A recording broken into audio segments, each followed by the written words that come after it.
I call Claudette Hauiti.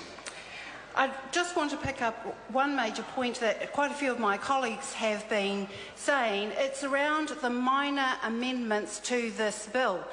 One of the amendments is quite major, and it reads, the protection and promotion of te reo me ona tikanga, where previously it had protection and promotion of te reo me te tikanga.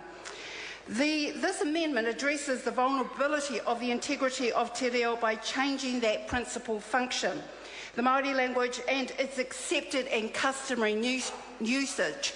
And that's really important for the program providers to the Maori television service. What it means is it has implemented a measurable outcome for the service to achieve in terms of te reo and tikanga.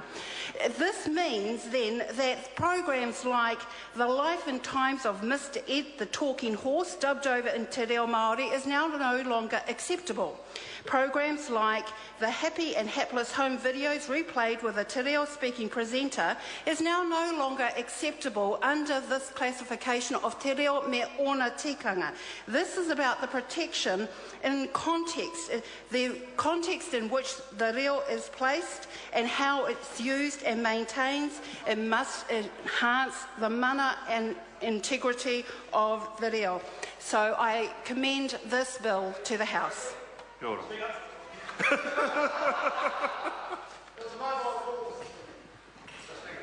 Ah.